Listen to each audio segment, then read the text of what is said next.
Bienvenue dans Conversation, Madame Figaro. Aujourd'hui, nous allons parler de listes, de livres, de littérature, grâce au nouveau livre de mon invité. Ce livre s'appelle Liste de lecture. Bonjour, Ambre Chalumeau. Bonjour. Comment allez-vous? Ça va, et vous? Ça va bien, merci. Je vous pose ma question classique d'ouverture. Ça fait quoi d'être vous en ce moment? Ça fait quoi d'être dans la peau d'Ambre Chalumeau ces jours-ci? C'est incroyablement chanceux et un peu chargé. En quoi c'est chanceux? C'est chanceux parce que je fais plein de trucs et c'est chargé parce que je fais plein de trucs. Donc c'est la même chose, chanceux. Non, c'est chanceux parce que j'ai la chance de pouvoir travailler dans une émission qui me passionne. J'ai la chance d'avoir pu publier un livre. J'ai la chance de pouvoir le défendre en librairie. Liste de lecture et l'émission c'est quotidien. Exactement. Et votre podcast. Et de faire un podcast. Donc voilà, j'ai cette chance qu'on m'a proposé plusieurs plateformes différentes pour faire ce que j'aime faire. Et je les ai toutes saisies avec bonheur. Mais ça fait parfois des semaines en Lego un peu chargées quand les semaines où on a l'émission et les week-ends en librairie partout en France. Donc c'est chargé mais très très chanceux. Et vous avez aussi publié un livre, un roman en début d'année, Les Vivants. Donc c'est plus que chargé, j'ai envie de vous dire.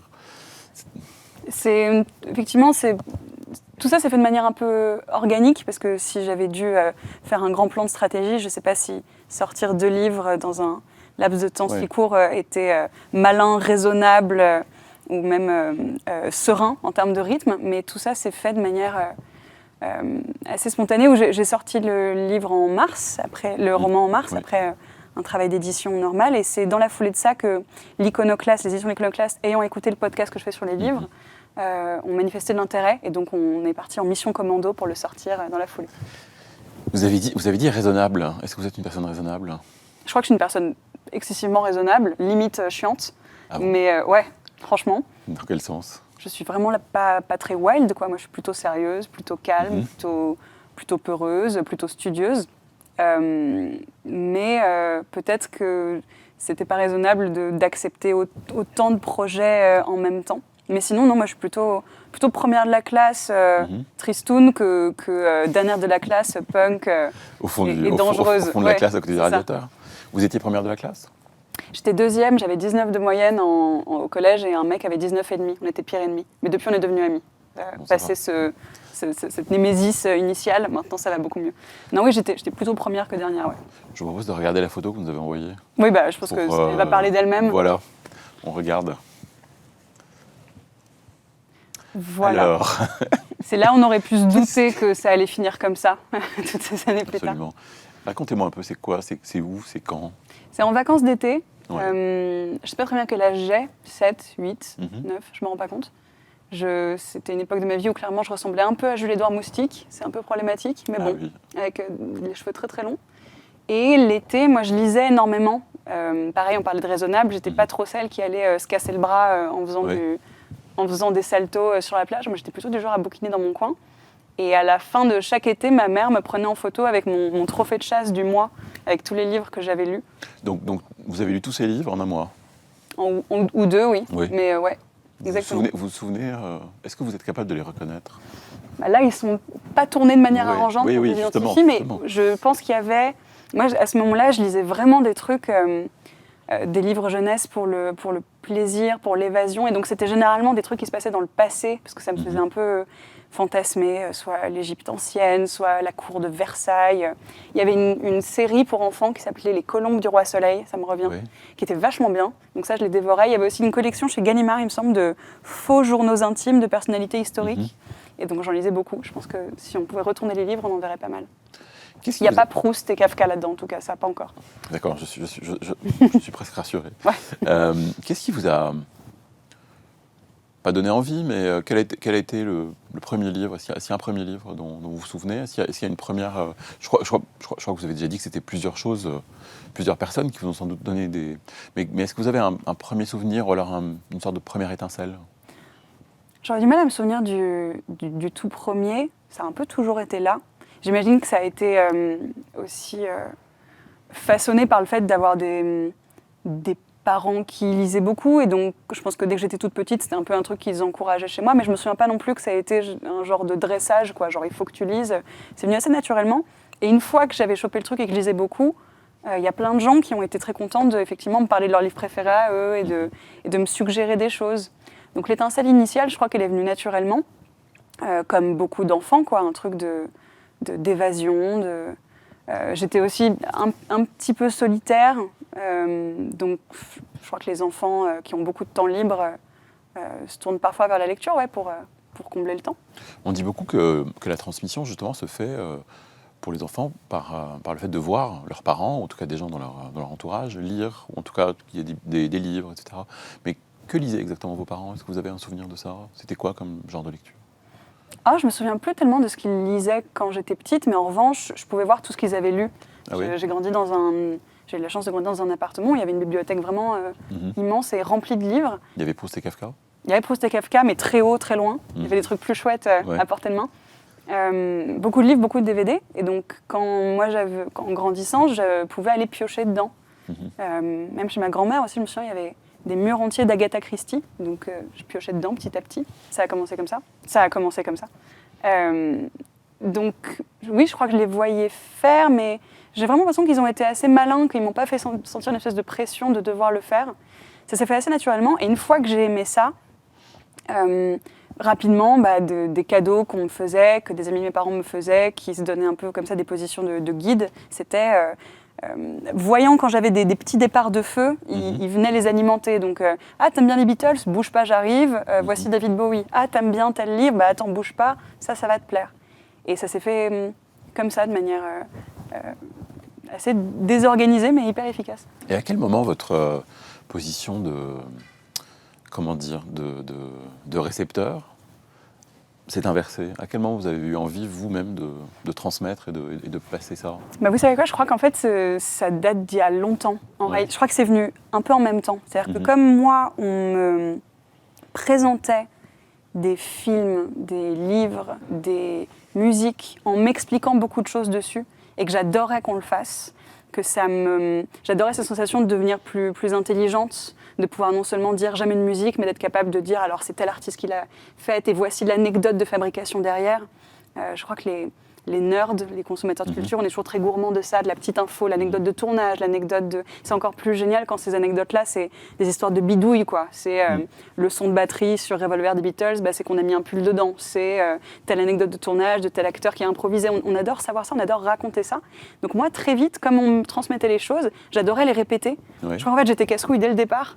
Et j'ai même la preuve de ça. Je faisais une rencontre en librairie il y a 2 semaines, et dans le public, il y avait une fille qui était dans ma classe au collège, que je n'avais pas vue depuis, et qui m'a dit, mais tu sais, en rangeant mes affaires de collège l'autre jour, je suis tombée sur une feuille que tu m'avais écrite en cours d'histoire, de film qu'il fallait que je regarde. Et elle me l'a montré, il y avait Presque célèbre, Ferris Bueller, Retour vers le futur, et donc déjà à l'époque, je crois que j'étais vraiment relou. Et j'ai toujours aimé transmettre ces infos qui, moi, me passionnaient. C'est vraiment venu un peu en même temps. J'adorais emmagasiner comme ça des petites infos que je trouvais incroyables, et dès lors que je les trouvais incroyables, j'avais envie de les répéter à tout le monde. De les répéter. Vous avez cité Ferris Bueller et Retour vers le futur, c'est des films des années 80, c'est un peu ça j'ai toujours eu beaucoup de flair pour être pile dans mon époque, Ça a toujours été... non, mais je piochais dans ce stock de films et de livres qu'il y avait chez mes parents, qui n'étaient donc pas toujours récents. Il y avait même... mes parents, par exemple, ils aiment beaucoup le cinéma, donc il y a beaucoup de films de l'âge d'or d'Hollywood, des choses comme ça, et je piochais dedans et j'adorais ça, et c'est à la fois étonnant, on pourrait même qualifier ça d'un peu chelou, d'aimer ce genre de contenu-là à l'âge que j'avais, et en même temps, c'est pas non plus illogique, parce que c'est les films de l'âge d'or d'Hollywood, comme les films de Spielberg, ils ont tellement été pensés pour du spectacle et pour du kiff, c'était tellement une fabrique à kiff, que quelque part, c'est logique que ça continue à fonctionner, que la formule soit impérissable, et que des années plus tard, il y a une enfant qui se prenne la même claque devant Cléopâtre et le même kiff devant Retour vers le futur. Vous n'êtes jamais allé contre le goût de vos parents? Si, mais en réalité... Je crois que pareil, ils ont été assez malins, ils ont dû détecter que j'allais arriver un jour à un âge où s'ils me soumettaient quelque chose, j'allais le rejeter par principe. Et donc ils l'ont pas trop fait. Ils ont laissé d'autres agents qu'eux faire le boulot. Mais en revanche, quand j'aimais bien quelque chose, ils l'alimentaient. Donc quand j'arrivais au petit-déj en disant « C'est pas mal là, ce truc-là, Hitchcock », ils se disaient « Oui, on te confirme, oui. N'hésite pas à voir tel autre, par exemple. » Donc ils me laissaient commencer toute seule et ensuite ils alimentaient. Et qu'est-ce que vous leur avez transmis? C'est une bonne question. Par exemple, j'ai eu cette bonne surprise de faire dans le podcast où je parle de livres un épisode sur Sally Rooney, sur Normal People, qui est un livre sorti il y a seulement quelques années et qui parle des amours des millennials, des amours contrariés des jeunes d'aujourd'hui. Et je ne m'attendais pas nécessairement à ce que mon père, le lise, l'adore. Et en fait, il a complètement adoré. Et il m'en parle depuis. Donc, votre père, je précise, a un passé de journaliste, de critique, un passif et un passé, et aussi scénariste, etc. Donc c'est quelqu'un qui, c'est pour ça que c'est un challenge. Qui baigne dans la culture. Ouais. C'est ça, l'idée que ce serait moi qui lui fasse découvrir quelque chose, c'était pas évident, et pourtant, j'ai au moins ça à mon actif. Je vous propose d'écouter de la musique. Avec plaisir. On écoute un premier morceau, on voit si ça vous parle. On écoute.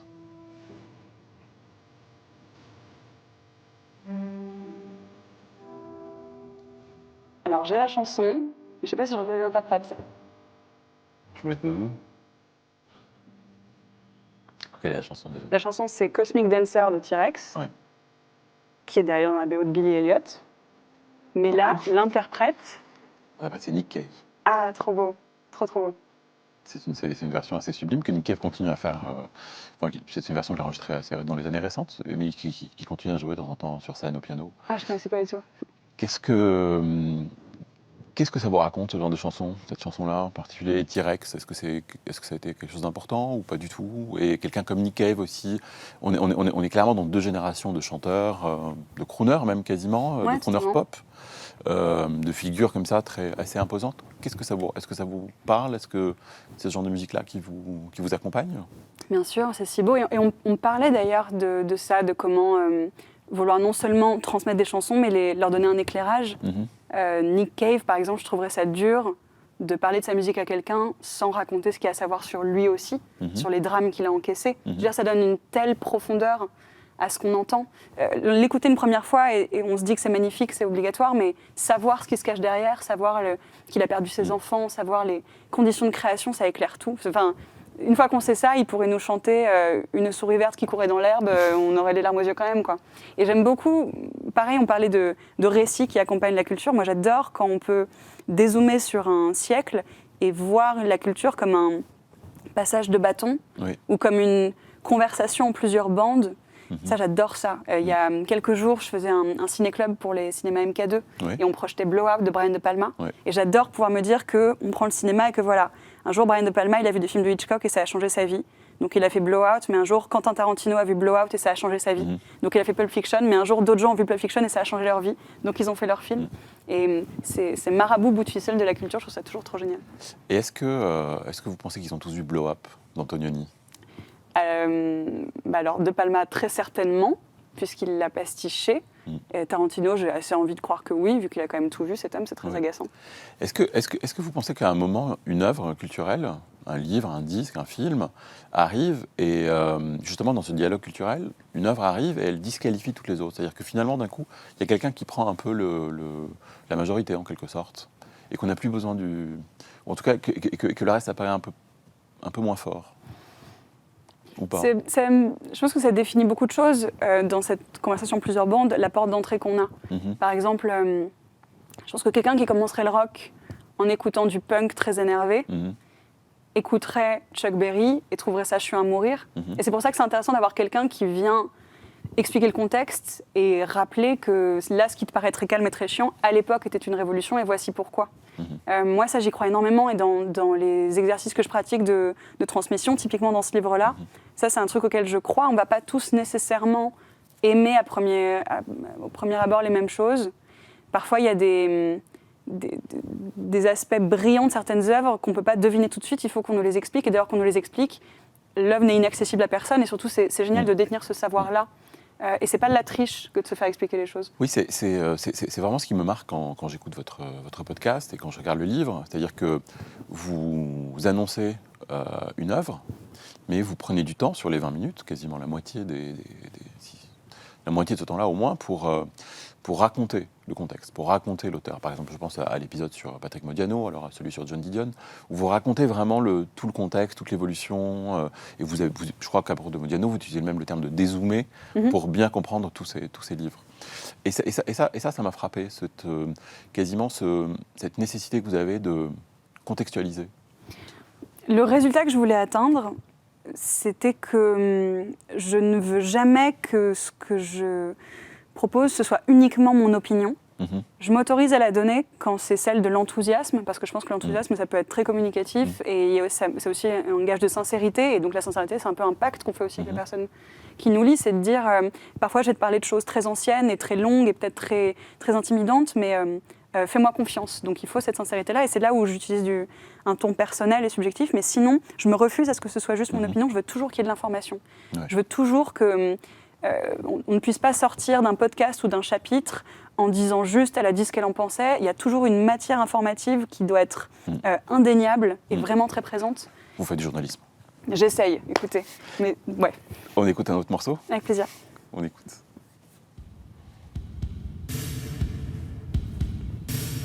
Ça, c'est Jesus and Mary Chain, Just Like Honey. Bravo. Que j'adore. Et on parlait de BO, elle est dans Lost in Translation, celle-ci. Absolument.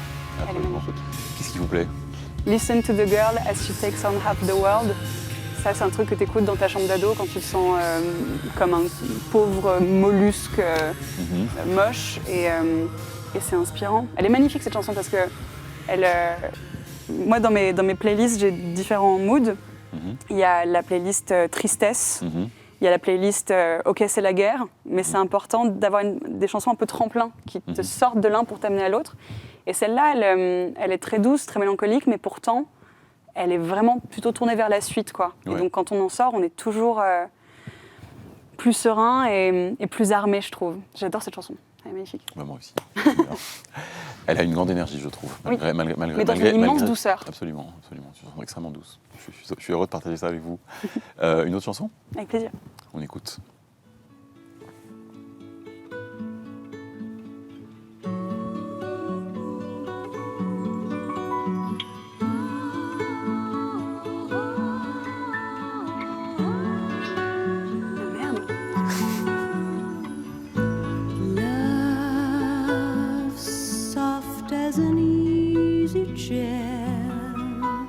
Si, ça je sais. Vous savez. Ouais, je sais, mais j'ai peur.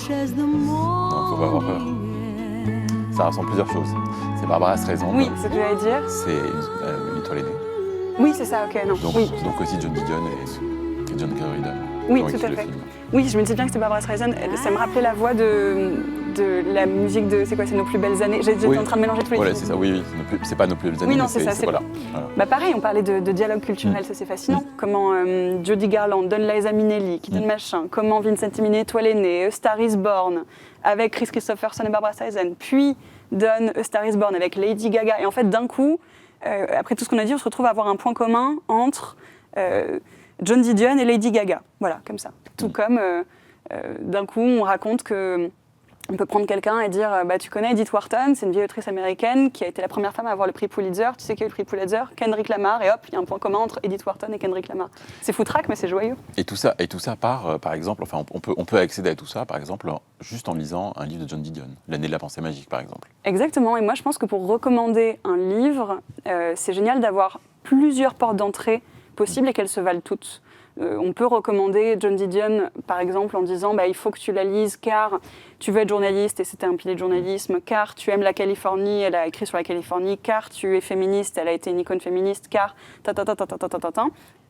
ou on pourrait dire tu sais le film avec Lady Gaga que t'adores, devine quoi, et l'amener à John Didion comme ça, et je trouve pas du tout ça indigne par rapport aux autres. C'était un peu les positions en beaucoup plus théoriques de Michel Foucault. Vous êtes un peu la Michel Foucault de votre génération. C'est un truc qu'on me dit rarement. Je vous le dis. Je ne sais pas si je peux accepter un titre pareil. Ne l'acceptez pas. Mais en tout cas, voilà, c'est sorti. Je vous propose de passer à notre séquence suivante. On va regarder des mots qui vont s'afficher. On va voir ce que ça vous évoque. Le premier mot, écran. Cinéma. Télévision, non? Si, c'est vrai. Mais là, comme c'était très grand, du coup, ça m'a fait l'effet de cinéma. J'ai plus regardé de cinéma que de télé, moi, je pense, dans ma vie. Je ne la regardais pas, en fait, tant que ça, avant d'y travailler. Je fais partie de cette génération qui la consommait plus en replay et plus en morcelé. Moi, mes deux parents ont travaillé à la télé, donc j'adore la culture télé. En grandissant, j'adorais regarder toutes ces archives, tous ces moments qui sont devenus des moments de télé. Et je fantasme beaucoup de trucs sur la télé du passé, la liberté que ça pouvait être, la création visuelle. Mais j'avais pas nécessairement l'habitude, moi, télé, avant d'y bosser, c'est marrant. Ok. Le mot suivant. Émotion. Est-ce que vous transmettez de l'émotion ? On me dit que je le fais parfois, je m'en rends pas nécessairement compte, mais par exemple, à propos de mon roman, plein de gens m'ont dit « Oh, tu m'as fait pleurer ». Ce qui n'est pas quelque chose que j'aurais juré. Bien sûr que ça parle de thèmes parfois tristes, mais je trouve ça très fort d'arriver à faire pleurer quelqu'un. J'en transmets. Si on décide que l'enthousiasme et la joie, c'est une émotion, en tout cas, ça c'est absolument mon but, ouais. Transmettre de l'enthousiasme. Très bien. Le mot suivant. Perfection. Est-ce que vous êtes perfectionniste ? Est-ce que dans tout ce que vous faites, est-ce qu'on peut atteindre une forme de perfectionnisme ? Qu'est-ce que c'est ? Je suis une perfectionniste névrosée, donc je passe mon temps à me dire que ce que j'ai fait aurait dû être mieux fait, aurait pu être mieux fait, ce qui fait que je me prends vraiment trop le chou, quoi. Mais en même temps, c'est compliqué parce que quand on nous propose des opportunités aussi géniales et chanceuses et prestigieuses que de travailler dans une émission, que d'avoir un podcast, que de publier un livre, c'est une chance que plein de gens mériteraient, auquel tout le monde n'a pas accès. Donc je pense que c'est la moindre des choses de se prendre un peu la tête et d'essayer de rendre l'appareil en étant le plus perfectionniste possible.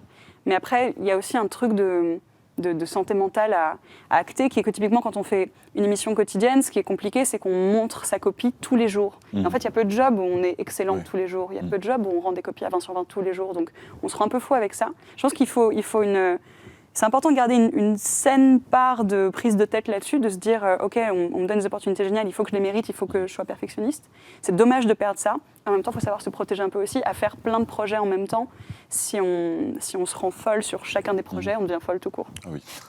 Le mot suivant. Est-ce que vous êtes sentimental ? Excessivement. Alors là. Est-ce qu'un livre peut vous rendre sentimental ? Bien sûr, mais 100%. Et vraiment, enfin moi je suis la personne la plus fleur bleue de l'humanité, je pleure tout le temps. Et j'en parlais d'ailleurs, l'autre jour je parlais avec un groupe d'amis qui étaient 3 mecs qui lisaient énormément, mais qui avaient ce truc de dire, tu te rends compte, ce livre il m'a même fait pleurer. Tu te rends compte, ce livre a même fait pleurer tel auteur. Et je disais, mais en fait je suis triste pour vous si vous n'avez pleuré qu'une fois en lisant un livre dans votre vie. Je ne vais pas du tout rechercher ça. Je sais qu'il y a des gens qui vont rechercher ça, qui disent on va regarder un bon film pour bien se faire pleurer. Moi, en fait, je crois que ça me flingue trop. Donc, c'est pas de l'ordre du récréatif. Mais oui, je pleure très souvent en lisant des livres et je trouve ça trop beau. Donc, je plains la personne qui ne pleure jamais en lisant. Ouais. Le mot suivant. Est-ce que vous avez un vice ? Franchement, je vous dire, je suis très décevante en termes de vice. J'ai pas d'addiction stylée au jeu ou à la drogue. Je suis vraiment très calme, je suis vraiment une petite nonne. Mais un vice ou la gourmandise, vachement. Trop. Ah ouais. Qu'est-ce que vous aimez ? Vraiment tout ce qui se mange. Sacré ou sacré, j'allais dire. Sucré ou salé ? Sucré ou salé ? Les deux, mais je pense que la partie problématique, c'est vraiment le sucre, quoi.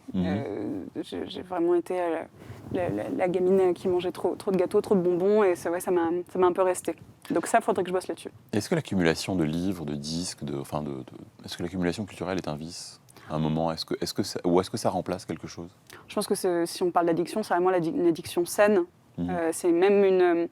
Ça, on pourrait en débattre, mais dans un monde où on réfléchit aussi à notre consommation et à la notion de production, moi, je trouve que c'est une consommation plutôt saine, quitte à consommer quelque chose. Ça. Après, là où on pourrait vraiment discuter, c'est sur l'aspect, pour le coup, écologique du truc, ou est-ce que c'est une bonne chose d'accumuler autant de papier, autant de livres, autant de bandes passantes. Là, je trouve que c'est un débat à avoir, mais sinon, si ton vice, c'est d'avoir trop de livres à lire chez toi, ça va. D'accord. La question suivante. Enfin, la question. Est-ce que vous vous posez une question ? Je m'en pose plein. Est-ce qu'il y en a une je m'en pose absolument constamment. Ouais. Est-ce qu'il y en a une qui vous taraude en ce moment ?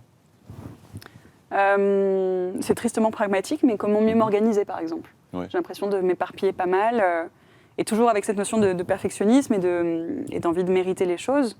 Je me dis, voilà, est-ce qu'il y a des gens qui, à faire les mêmes choses que moi, arriveraient à le faire mieux, à s'organiser mieux, à dégager plus de temps, à pouvoir être plus perfectionniste, justement. Donc, je suis un peu en train de... J'ai d'ailleurs fait l'acquisition d'un livre qui s'appelle « Mieux gérer son temps », mais je n'ai pas eu le temps de le lire, donc évidemment. Tout ça est un peu frustrant pour l'instant. D'accord. Je vous propose de passer à notre petit questionnaire de Proust. C'est parti. En répondant rapidement, la qualité que vous préférez chez une femme, quelle est-elle ?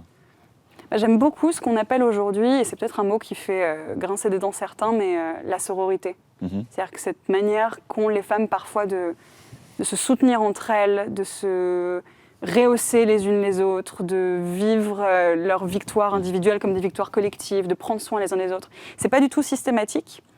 Pendant longtemps même, ça a plutôt été l'inverse, c'est qu'on nous a toutes beaucoup éduquées à être plutôt en compétition qu'en soutien.